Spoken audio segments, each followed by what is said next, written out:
Good afternoon, Prenanda. Hello, Croizo. So welcome, this is my first video on this game. This is Game of Thrones Legend by Zynga, who I believe are own Small Giant. So there's obviously crossover here in the general gameplay and such. Now, let's have a quick look around at what we've got in the game. So to me, the game feels like it's not fully developed yet. I assume that is the case. For one thing that is noticeably missing is that although I can join Alliance, there is no, as I say here, there is no Alliance chat, which seems very strange. And obviously, whoever the devs have obviously spent quite a bit of money on the game. The reason I say that is when you look at it, you have got it's not just like they've used generic characters from Games of Thrones and then gone, right, okay, we'll just make them make them look different. So we use characters from the books, but not these are you've obviously got Maisie Williams here as Arya Stark, and I can't remember this fella's name, but he plays the Hound. He is also Lurch in Hot Fuzz, which I found out, which was an amazing fact to learn. Yeah, so he did that as well. So yeah, he's done more than one role. And you got Mark Addy as Robert Baratheon, Kit Harington as Jon Snow, and so on and so forth. I can't remember this lovely lady's name.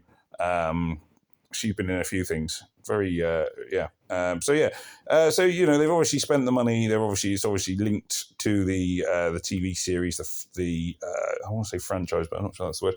So there's already a lot of money gone into it. But at the moment, there's a lot of things missing, so there's no Alliance chat. Your fortress is very, very basic. You have the Alliance Hall, which is just basically where you can join an Alliance. I think you need to be level 5 or something like that. Red Gods also, which, to be honest, just seems a bit pointless. You can just do summons. You can potentially eventually end up with Melisandre, which I do have a Melisandre, but we'll talk about the hero leveling and such in a moment. Just going around, what else have we got? I've got an envelope open up here. What does this say? Top events team. How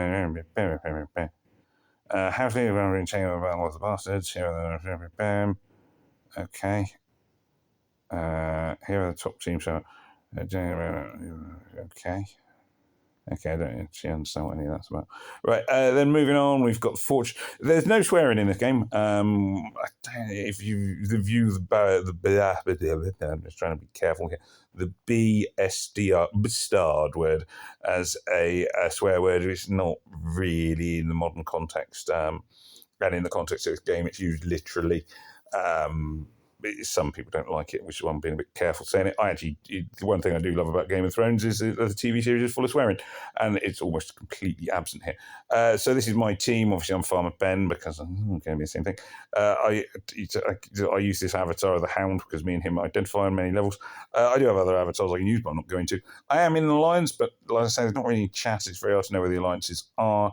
I don't believe there's any sort of alliance league table or anything like that because we're not really competing and what have you. It seems like a reasonably active alliance, but it's very hard because I can't find anything much to compare it to. Going down the silos, we've got these little, obviously spend money things, which they're going on all the time. Daily goals are quite easy to achieve and give quite good rewards. Now, there's systems. What have we got? Trials, champions. Trials haven't come out yet. Champions. So that's obviously, again, it's a newly developing thing. So here are some of the champions. You can see that basically you have common. So my poisoner is my strongest common one, who's up to level 4 because of, I'll talk about shards in a second. And then my strongest overall is Joffrey Baratheon, who is level 3, been leveled up 3 times, and is a legendary hero. So he's got this sort of gold thing at the top. And obviously then he's stronger. So he is overall the strongest hero that I have, whereas you can see that like a 3-star this is the second level, which is epic. There's only 3 levels: epic, common, and legendary. So a 3-star epic is stronger than a 4-star common, and a 3-star. I don't know if 2-star. At least some of the 2-star legendaries are stronger than 3-star common. So basically, it's the standard sort of thing. But with this game, when you summon them, you don't. You can go, "Ooh, I've summoned a legendary! Ooh, how exciting!" And then you realise that actually makes very little odds because you have to get all the shards to get them. So to get them once is 10 shards. Or 15 shards, something like that, and then it gets more shards every time you get them again. So, like, if I go into this one, if I go into the Winterfell summon, because I've got some Winterfell coins, this is one of the challenge events that's going on at the moment, I will get, and then that'll appear. That's going to be an epic. So I have got sorry, tell a lie, common. I misread that. I've got 2. So you can see I need another 94 shards of this, and you get between 2 and I think about 2 and 20 shards. I think 20 is about the most you can get if you get an extra lucky one. So it's going to take me quite a while to level them up, because that one I could already do like up to 3 or 4 stars. Let's just try another one. Let's see where we go with this. So it's just sort of getting a bit of an idea of where the summoning and such is working. It's going to be another common, and I've got Bolton Pikeman. So the Bolton Pikeman, I could now go into him, because actually I could have done this already. But if I go into him, as far as I know, there doesn't seem to be any particular reason not to do the enhancement thing. So I can enhance.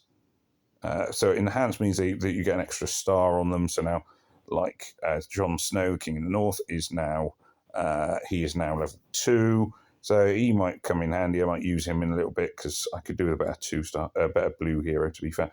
And you can level. As far as I can tell, there's no disadvantage to enhancing them. It doesn't actually appear to require anything. So like this Bolton Spearman. Can we click on you? No. Oh, that's weird. What happened there? Right, let's go back to my Bolton Spearman. Where is he? Here he is. So here, Spearman out, Bolton enhanced. Let's see. Yeah, it costs food, but not very much. And because he's using his own shards, it's not like I can use the shards for anything else. So there's no real sort of food heroes in this one. You aren't consuming heroes. Once you got them, you keep them, even if they are ones you're never going to use, which realistically I expect a lot of the common ones will be, at least in the longer term. So probably not worth the food and got silver required to level them up, but then also they're not that expensive. When you're in an alliance, you can hit the dragon, which is basically your epic monster, or whatever you want to call it. So this is a 3-star one. They don't have a stun point on them, so you can't make them stunned. They just fight you. There's no get 3 in a row into this and you stun them for a turn or anything like that. So they're quite hard to fight, the dragons, and very much arbitrary, I think.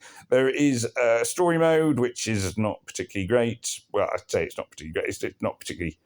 I don't know, just as a story, it just came to a bit of an abrupt end, I felt. But then it is only sort of early days, I suppose. And then you get challenge events. There's 2 events on rotation at the moment. There's one to do with dragons and stealing dragon eggs, and then there's this one to do with the Battle of the Bastards, where you have various different things. And you go into it. So this is just quickly use this as a demonstration of a battle, and then that'll do probably for this video, because I will sort of talk about the main points in the game. As I say, it's fairly early days for me on this game yet. More may become apparent as we go. Now, I'm basically fighting mainly with my strongest heroes. Obviously, the colours aren't particularly relevant to the enemies that I'm facing, because there's obviously an argument I should be taking some blues, but my blues aren't very strong, and there's an argument that I should take 2 yellows, but I've only really got 1 ready yellow, and so on and so forth. And some heroes are like linked together. So these 2 are linked. They have there's some kind of they get some kind of bonus for being together. So like if I click on they're allies, I think it refers them to. I haven't really quite worked out the logic of this. So they are allies. Replaces bomb power up. So so now I get when average gem heals the weakest member of the team by 5% current HP and grants them.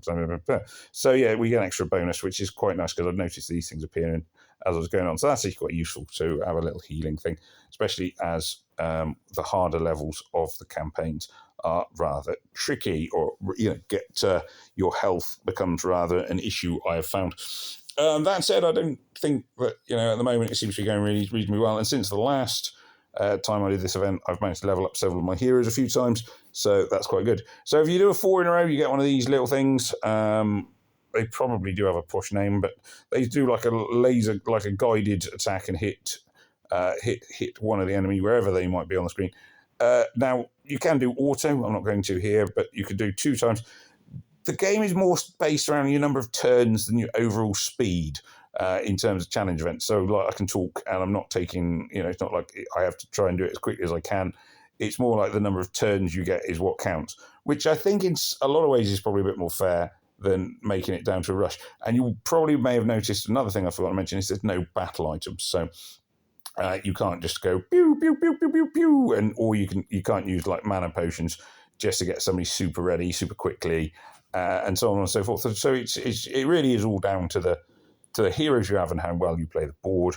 The hero special skills can be, as with a lot of these things, it depends a little bit when you play them. You can make them if you play them well, they can be really beneficial. So when you get not a 5 in a row, but like an L-shaped 5 in a row, that's when you get one of these bombs.